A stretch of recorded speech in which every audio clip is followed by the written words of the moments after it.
एक समय था कि महात्मा गांधी जो है सो दिल्ली से चंपारण गए थे। हाँ। लेकिन आज नौजवानों के अधिकार की रक्षा के लिए चंपारण चलकर दिल्ली आया है। ये प्रश्न यहाँ पर है, यह आपके सामने है। देखिए, राजनाथ सिंह ने लोकसभा सांसद चाहर को जवाब दिया था कि कोरोना के से कंट्रोल होते ही इन नौजवानों की भर्ती की प्रक्रिया प्रारंभ कर दी जाएगी। कई चरण की प्रतिक्रियाओं ने उन्होंने पूर्ण कर लिया। तो मोदी जी तो 7 लाख नौकरी दे दिए हैं ना, अब सबको नौकरी देना संभव नहीं है ना। आप संविधान में क्या अधिकार दे रहा है? रोटी रोजी, कपड़ा, मकान, शिक्षा। तो यदि आप नहीं चलाना चाहते हैं, नहीं अधिकार दे सकते हैं, तो अधिकार को जनतंत्र में जनता सर्वोपरि है। जनता ही मिट्टी को उठाकर कंकड़ को शंकर बना देती है, और जनता यदि चाहे तो जो बनाया है उसको भी रातों रात पतन के गर्त। जब सरकार जाती है देश से बाहर तो क्या बोलती है? इस देश की ताकत 65% युवा लोग हैं। 65% युवा शक्ति से तोलते हैं आप।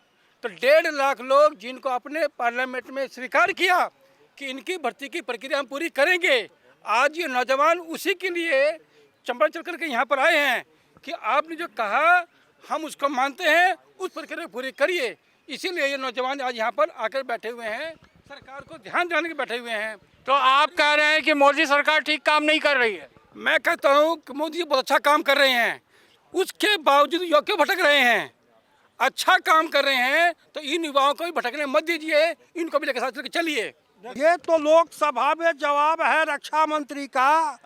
रक्षा मंत्री से मैं पूछता हूँ कि नौजवानों का अधिकार क्यों नहीं दे रहे हैं? 65% युवा हमारे देश की ताकत है और उनको भूखा मार रहे हैं, उनको बिना नौकरी के रख रहे हैं। ये कोविड के टाइम में MP MLA खरीद सकते हैं, सरकारें बना सकते हैं दूसरे की तोड़ करके, लेकिन नौकरी नहीं दे सकते हैं। नौकरी नहीं दे सकते हैं। कितनी अफसोस की बात है ये। देखिए, पहले क्या कहा था, 2 करोड़ नौकरी हर साल दूंगा। 19 करोड़ नौकरी अब तक हो जानी चाहिए। बताएंगे प्रधानमंत्री महोदय किसको दिया है और कितनी नौकरियां छूट गई हैं इनके टाइम में? आप हिसाब लगाइए उनका।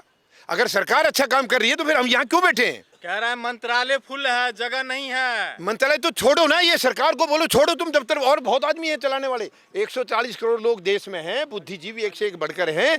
मंत्रालय कहाँ फुल है बताओ? कोई तो आपको लगता है कि मोदी जी को अब किसी युवा के लिए अपनी जगह छोड़ देनी चाहिए? अच्छी बात है, अगर छोड़ दें तो बहुत बढ़िया रहेगा। 140 करोड़ लोगों में चलाने वाले बहुत हैं, एक से एक बढ़िया। देखो, तानाशाही से देश नहीं चलता है, देश समझदारी से चलता है, बुद्धिमानी से चलता है। ये लोग तो तानाशाही से चला रहे हैं, तानाशाही से थोड़ी देश चलेगा। आप बताइए, अब ये संसद में अटैक हुआ है, मुझे नहीं मालूम, मेरे को तो लग रहा है ये कराया है। अच्छा, युवाओं को रोजगार क्यों नहीं दे रहा है? इन युवाओं को प्रदर्शन नहीं, ये तो फिर वो मेरे को थोड़ी बताते हैं क्यों नहीं दे रहे हैं। ये तो आप उनसे सवाल करो ना, वही तो हम सवाल कर रहे हैं। जी, आपका शुभ नाम क्या है और आपका यहाँ ऑर्गेनाइजेशन में क्या काम करते हैं? हम इन बच्चों के लिए बैठे हैं। मैं भी भारतीय सेना का सिपाही रहा हूँ, हमें पीड़ा हो रही है आज। यानी ऐसा, देखिए, इस देश में भ्रष्टाचार तो पहले दिन से है, कभी कम कभी ज़्यादा, लेकिन ऐसा माहौल पहले कभी देश में नहीं हुआ है जो कोई युवाओं को भी, यानी भर्ती हो गया, सब कुछ प्रक्रिया इनकी पूरी हो चुकी है, केवल अपॉइंटमेंट लेटर मिलना था। आप सेना में किस पद पे थे? आपका नाम क्या है? देखो, रिटायरमेंट के बाद हम सब सिपाही होते हैं। जो पहले जो जनरल, ब्रिगेडियर, कर्नल हो गए वो वहाँ तक हैं, आने के बाद सब सिपाही हैं, सब बराबर हैं, कोई अलग अलग भेदभाव नहीं है। लेकिन यह है कि आप सेना को कमज़ोर करने की कोशिश करें। मैं अग्निवीर और उसके बारे में कुछ नहीं कहूँगा, वो एक बहुत लंबा सब्जेक्ट है। अभी एक सेना अध्यक्ष ने भी, आपने देखिए पूर्व सेना अध्यक्ष ने क्या कहा जा करके, वो आप लोगों ने सुना होगा। और वो तो कह रहे थे हम भौचक्के रह गए थे जब ये स्कीम आई। लेकिन ये आज टॉपिक उसका नहीं है। आज तो ये है कि जिनकी प्रक्रिया पूरी हो चुकी है, जो अपना एग्जाम दे चुके हैं, मेडिकल हो चुका है, रिटन टेस्ट हो चुका है, उनको अपॉइंटमेंट क्यों नहीं? इन बच्चों के लिए आप मोदी सरकार को क्या कहना चाहते हैं? नहीं, हम ये कहना चाहेंगे कि इन बच्चों का क्या कसूर है। आप देखिए, युवाओं को आप ताकत भी बता रहे हो और युवाओं को आप बेरोजगार भी कर रहे हो। इनको तुरंत जो भी जिनका कंप्लीट हो चुका है उनको तो अपॉइंटमेंट लेटर दीजिए। जिनकी ओवर एज हो चुके हैं उनको एज रिलैक्सेशन दे करके उन्हें भी अपॉइंटमेंट दीजिए। अब आप उनको अग्निवीर में दें, अग्निपथ में दें, क्या दें वो आपकी मर्जी है, लेकिन जो अग्निवीर आने से पहले जिनकी सारी प्रक्रिया पूरी हो चुकी हैं उनको तो तुरंत अपॉइंटमेंट लेटर दिया जाना, जो कि रक्षा मंत्री महोदय के कई बार जवान उन्होंने कमिटमेंट किया है, इनके साथ फोटोग्राफ है उनके, फिर भी वो कैसे मुकर रहे हैं?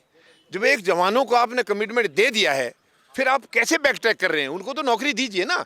आगे आप अग्निपथ रखेंगे या क्या रखेंगे वो देश की मर्जी है या आपकी मर्जी है, मगर जिसकी ओवर एज जो हो गए उनको एज रिलैक्सेशन दिया जाए और जो पेंडिंग है सारी फॉर्मेलिटीज पूरी हो चुकी हैं उनको तुरंत नौकरी दी जाए। तो आप देख सकते हैं कि ये जो सैनिक हैं, रिटायर्ड हैं, ये इन बच्चों के लिए यहाँ बैठे हैं और ये चाहते हैं कि मोदी सरकार इनको आयु सीमा में छूट दे और इनको तुरंत जो है नौकरी में बहाल करे। दिल्ली न्यूज़ 24x7.com के लिए मैं संजय कुमार, दिल्ली से।